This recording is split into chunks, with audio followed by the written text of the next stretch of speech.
صبح کے 4 بج رہے تھے اور وہ تہجد پڑھ چکی تھی اور اب وہ اپنے اللہ سے باتیں کر رہی تھی۔ یا اللہ، میں تنہا ہوں، میری مدد کر۔ میرے رب، مجھے ایسا لگ رہا ہے کہ میں کسی گہرے کالے سمندر میں پھنس چکی ہوں۔ میرے ارد گرد صرف اندھیرا ہے، مجھے صرف اس سمندر کی تیز لہریں سنائی دے رہی ہیں۔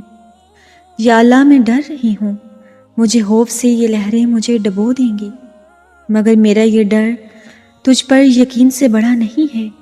میں تجھ سے نا امید نہیں ہوں، میں جانتی ہوں کہ تو مجھے اس سمندر سے نکالے گا۔ میرا بس تو ہی سہارا ہے، میرے مالک تو میری مدد کر۔ وہ روتی ہوئی سجدے میں گر گئی تھی اور اس کی ہچکیاں بتا رہی تھیں کہ اس کی دعائیں عرش تک پہنچ گئی ہیں۔ کیا آپ بھی اپنی دعاؤں سے تھکنے لگے ہیں؟ کیا آپ کو بھی اپنی دعاؤں کی قبولیت پہ شک ہونے لگا ہے کہ آپ کا دل بھی بار بار ایک ہی چیز کی تمنا کر کر کے تھک چکا ہے؟ تو سنو، نماز تہجد ادا کرو۔ تہجد تو معجزوں کی نماز ہے۔ جہاں پہ کچھ بھی ممکن نظر نہیں آتا، وہاں تہجد سب کچھ ممکن بنا دیتی ہے۔ تہجد محبت کی تکمیل ہے، اللہ سے محبت کی تکمیل۔ باقی نمازوں پہ تو انسان اللہ کی پکار پہ اس کی جانب جاتا ہے، مگر تہجد کے لیے انسان پکار کا انتظار نہیں کرتا، بس نیند سے غافل ہو کر تڑپتے ہوئے دل کے ساتھ اللہ کی جانب سسکتے ہوئے وجود کو لے کر چلا جاتا ہے۔ شاید اسی لیے تہجد فرض عبادات کا حصہ نہیں بنائی گئی۔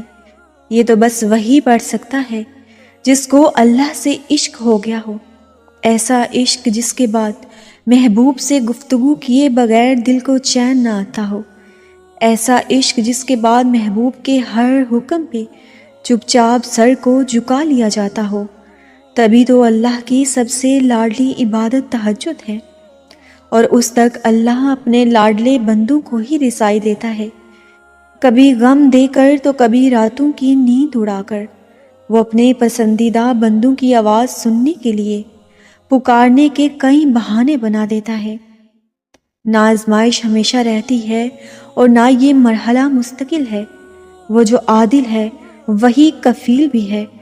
وہ جو دور لگ رہا ہے نا تمہیں، وہ تمہارے بے حد قریب ہے۔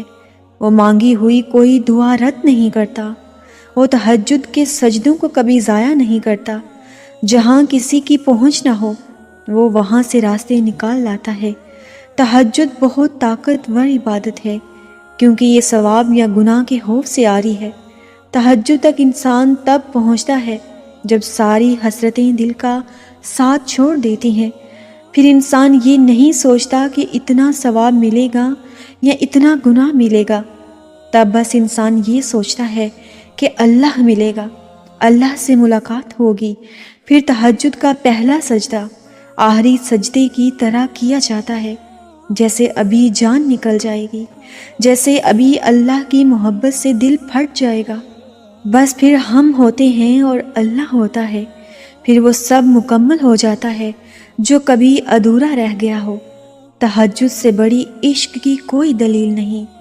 یہاں وہ سب مل جاتا ہے جو آپ کو ادھورا لگ رہا ہے، یہاں وہ سب عطا کر دیا جاتا ہے جو تمہیں ناممکن لگ رہا ہے۔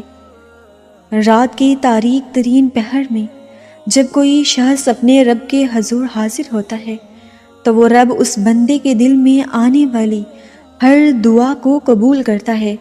تمہاری ناممکن خواہش تہجد ممکن بنا سکتی ہے۔ ہر تکلیف سے تہجد تمہیں شفا دلا سکتی ہے۔ تم سوچ بھی نہیں سکتے کہ ایک تہجد تمہیں کیا کیا دلوا سکتی ہے۔ تہجد معجزات کا دوسرا نام ہے۔ یہ تہجد کی جو نماز ہوتی ہے نا، یہ کوئی عام نماز نہیں ہے کہ جس کا دل کیا پڑھ لے، جس کا دل نہ کرے وہ نہ پڑھے۔ تو بڑی خاص اور لاڈلی نماز ہے۔ ہر ایک کی قسمت میں کہاں لکھی ہوتی ہے، مگر جن کے نصیب میں لکھ دی جاتی ہے انہیں بس پھر ایک اس کا ہی انتظار رہتا ہے، کب رات کا آخری پہر ہو، کب اللہ ہو اور ہم اس سے باتیں کریں، اس کی بندگی کریں اور اپنا ہر معاملہ اس کے سپرد کر دیں، کب ہم اس کے سامنے اپنی ادھوری حاجتیں رکھیں، یقین جانیں وہ بہترین دوست ہے، بہترین سامع ہے۔ آپ بولتے تھک جائیں گے، وہ سنتے ہوئے نہیں تھکے گا۔ تو جان لیں یہ عشق کی نماز ہے، اس میں خاص لوگوں کو اٹھایا جاتا ہے۔ اگر آپ ان میں شامل ہیں تو شکر ادا کریں اور استقامت کی دعائیں کریں، اور اگر شامل نہیں ہیں تو نیت کریں اور اپنے ہر دکھ کو اپنے رب کے سامنے بیان کر دیں۔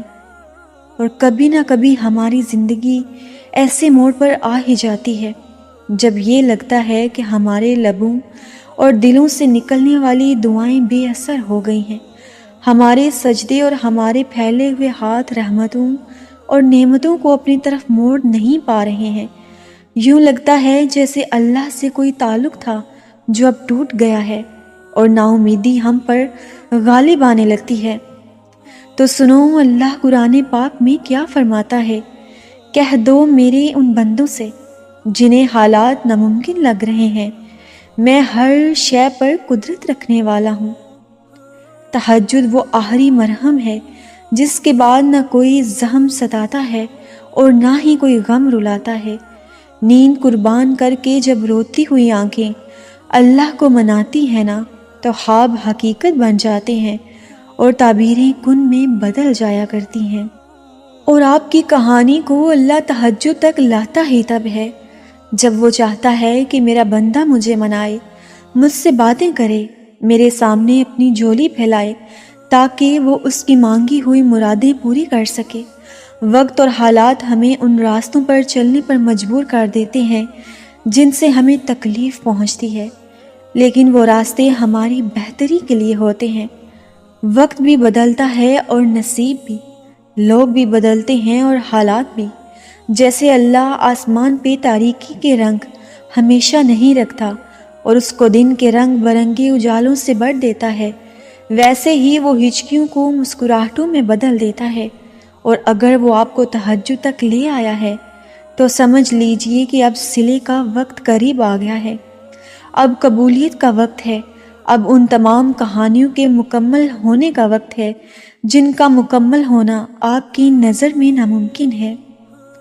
اللہ راضی ہوگا اور بہت جلد تم اپنی آنکھوں سے اپنا بدلتا ہوا نصیب دیکھو گے۔